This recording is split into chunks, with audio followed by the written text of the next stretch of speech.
Oh, welcome back, ladies and gentlemen, across our beloved Kyber Empire. It's great to be in the Empire today. Man, oh man, we got some big breaking news here on Arnold Holonet News. The only news you'll ever need, because you have no other choice. In Marvel Snap, coming straight across from the director of Video Gaming Division's desk, we have a huge update from Marvel Snap, the biggest update yet, introducing Friendly Battles, a sandbox mode to finally play versus your friend. Holy cow, this is huge, especially if you don't play other mobile games as your first one. So many mobile games are hesitant to do stuff like this. This is such a big deal, folks. We also have a huge astronomical second pass of a leader nerf. Holy cow, the series drop has finally happened. 5 to 4, 4 to 3. We're going to remind you what cards are on the radar. Wolverine's getting a buff, and we got some new cards. And we're going to answer the question, is it time to finally open up those collector's reserves that you've been holding on to? We had a lot of stuff here, so sit back, relax.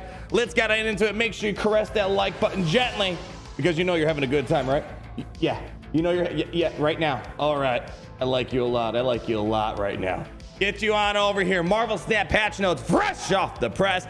As we said, biggest thing with this update, which is astronomical, we finally have friendly battles. You can play against your friends via in-game code.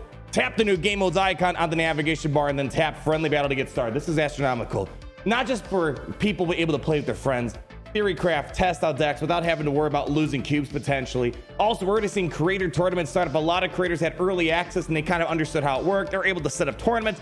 For creators, some are gonna do stuff in their community. I have plans to do a tournament with you guys. I just have to wait and play the mode. I have no idea. The king of Triple E didn't get early access like some other folks, so we got to kind of look at it and understand how it works. And we're gonna get some community stuff going on here. Don't you worry about that. I mean, if you hop over in game, how it's gonna work? You click on game mode, then you click on the friendly battles, and you can create a lobby of your own, or you can go ahead and join one. You just got to enter a code. So pretty simple to set up, and if you guys remember, it's set up a little bit differently than a traditional snap match, where it's a little bit longer, which is fine for a tournament setting. Again, hanging out with your friends, screwing around, or just some friendly competitions where there's nothing really on the line except bragging rights on who's truly the best inside of Marvel Snap. Moving on, a couple of the big things from the patch notes that I want to put to your guys' attention. Holy cow, leader is cheater. One of the I'm happy. You know, I got to Infinite this season. I didn't need to use leader. Leader feels dirty, and it's so bad when you're on this receiving end of things. And I get it. It's such a powerful card. It's kind of idiotic not to use it, but leader got a pretty massive nerf. The developers are not happy with how leader is kind of the end-all be-all of matches. It's kind of like if you're winning, just play leader. You win. Like, it makes round 6 kind of trivial for the most part. Well, now it's a lot different. They juiced up the power. They brought it back to like an arrow level power where it's 6 power, 6 cost 7 power.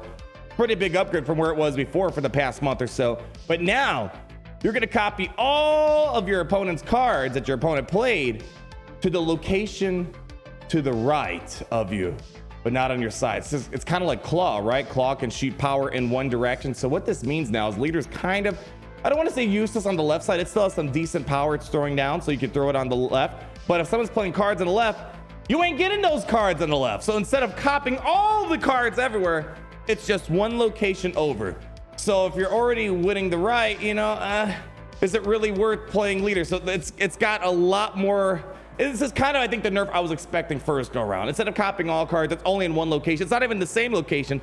It's in a complete different location. It's going to have a lot more conditions on it. As you see with this update, you do say that they already kicked in this nerf into place. So curious to see if people are going to still be using leader. Because I'll be honest, this past season especially, there's so many times where I'm like, oh yeah, I won this round, and leader shows up and completely ruins it. Sometimes, because the first nerf, you kind of expected less usage, and sometimes it still came out, caught me by surprise. I think we're going to see a little bit less leader action going on here. We'll have to wait and see where that is. But the developer said leader is a prominent finisher in the current snap meta, and we're not happy with some of the card choices and play patterns he encourages, especially his strength against other 6-cost cards. Exactly. We're changing leader to only copy cards played at the location to his right, with more base power to compensate. We hope that this change will reward clever predictions and reduce the frustration of playing against. Yeah, losing a leader is not, it's such a bad feeling. It's such a tremendously difficult feeling. It almost feels like cheating at that point. Leader's cheater, I don't know if that's gonna be the case, but I still think it's gonna be, If you know what you're doing, I think it'll be fine, but it's not being able to copy all 3 zones is kind of a huge deal. So it's almost like if you fear there's a leader, just play the card on the left, you're gonna be fine. Wolverine's getting a buff. You know, I kind of agree with this. So what they're doing now, it's a 2/2, but whenever this card is discarded or destroyed, you regenerate it at a random location with +2 power. That's a lot more helpful, and especially there's 2 decks I'm seeing this work with.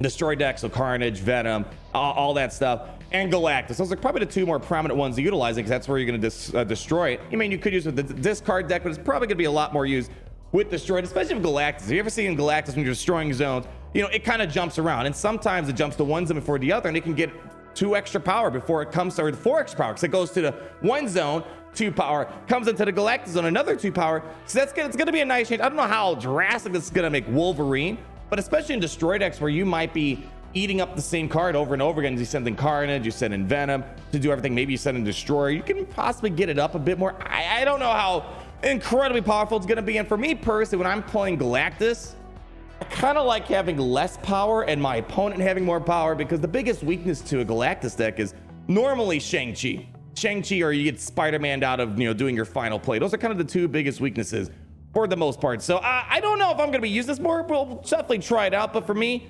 it's nice thing it's a little bit better. You know, I do agree. It probably should be a little bit better. They say Wolverine sees virtually no play at the moment, which is a bummer given how iconic he is.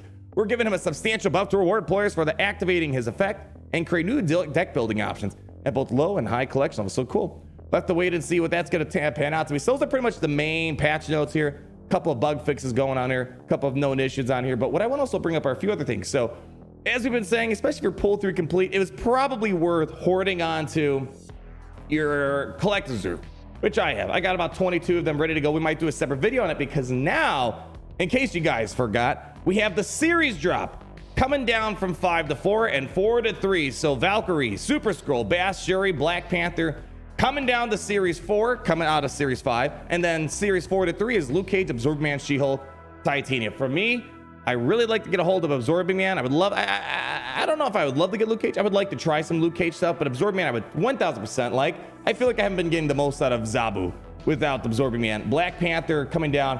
It sucks I wasn't playing during the Black Panther days, but now it's coming down. So hopefully we'll have a better chance of getting Black Panther. So we're going to do probably a collector reserve opening either today or tomorrow. So keep that in mind. As long as you make sure you update the game on iOS, Google, Steam before you open the collector's reserve, and all these updated series drops should be in those crates as well. I want to bring this on. Here's a video right here. We have a video posted by Marvel Snap News, and they go ahead, open up all their stuff, and they got the stuff that they're looking for. So if that's someone like you, look, She-Hulk, boom, right there. That's a great gift. Luckily, I got that before the series drop update. Just randomly out of a collector. So very happy. Very happy. Look at, holy cow. Look at that. They got She-Hulk and they got Super Skrull. My gosh. I am looking forward to hopefully getting some of those juicy drop rates. I don't know if I'm going to get that lucky. Moving on here. A couple more things I want to talk about. There is a new card that came out with this update too. Shadow King. Kind of an interesting one. Let's go check it out. Shadow King on reveal set all cards here to their original base power. There's a few things that have come in mind. It kind of reminds me of a Valkyrie sort of. I think this is going to maybe be a counter to Zabu decks, Silver Surfer deck. So if you see a Brood, too many requests. Listen, my request is the only one that matters. All right, let's look at it this way. So here's what I'm imagining. So the thing you got to keep in mind, it's not an ongoing effect, it's an on-reveal effect. So it's kind of like one of those where you want to play this when you're losing, sort of. So let's say someone has Brood. You're expecting they're going to hit it with the Silver Surfer. So you want them to do all their fun combos, throw down the Silver Surfer, their Brood just got jacked up. You want to probably drop the Shadow King. And once Brood loses all that power, it's not all that crazy, right? I don't know how much play we're going to see. It's only 4 costs. It's not like it's a 5-6 cost card. But that's kind of what I'm seeing it as. It's kind of like that where you're just going to reduce power. And I think it's really going to be affecting Silver Surfer decks as the main thing that comes to my mind. One other thing I want to put on your radar, aside from all this other amazing stuff, I'm not sure if this has been confirmed or anything, if this is actually what's going on, but Marvel Snap Zone, they created a little guide kind of helping you predict the series drops and what's going to happen. I don't know if this was confirmed by developers, as like even this comment right down here from Diamante, your chart for series drops. So we know for certain that's going to be the way it goes, or a guesstimate. So this could be a guesstimate, but I think it's kind of nice understanding how the series drop is going to work. The biggest problem with the collector token is kind of hard to come across them. But as you see, we now just entered January, and now we have Zabu entering our Silver Surfer entering Series 5, and then we I believe with this update, Zabu also just entered Series 5. You can kind of see the steady drop over time with everything. So it kind of gives you an idea of how the series drop stuff is going to happen. If you're someone that's like, all right, I want to get, let's say you want to get Shadow King. It's a Series 5 card, probably a little much, but with Shadow King, you go down. All right, so by June 2023, it's going to be a Series 3 card. So if this is true, I think it's a really good reference to kind of keep your eyes peeled for stuff you want. Like, so for me, I'm hoping with the new polls, I'm going to be able to get, boy, I would love to get Shuri, Black Panther. Man, it really sucks I didn't get any of them. But you know what? By April 2023, it looks like those are going to be Series 3 cards. So it's a good way to just kind of predict where things are heading. If you're one that's the thing, you got to kind of plan where you're going to use your collector tokens. I think this is a pretty good use. Like, I just got Null this past month. It's a Series 5 card, and it looks like if you want to get Null just a little bit cheaper, it should be Series 3, roughly around May 2023. So not a bad resource. I just can't give 100% confirmation if that's what this is all about. But that's going to wrap it up for Arnold HoloNet News for today. My gosh, I just want to say this is extremely exciting having a sandbox mode friendly battle. I wish they named it something else. This early in the game cycle, a lot of games, multiple years, they still don't want to do this stuff.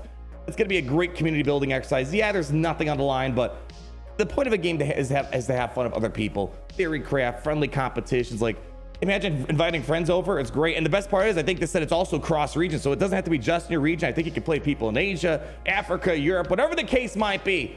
Really excited to see what we come up with this, y'all. Man, just like Marvel Snap's in a pretty good spot. I think I also want to say, Gary, you want to hit the line? That it's great to be in the Empire today. Thank you so much for watching. Leave that like, comment, don't subscribe, and I'll see you guys very, very shortly. Man, I'm feeling really good. Gary, Larry, hit the outro. Oh, it's great to be in the Empire today. The sun never sets.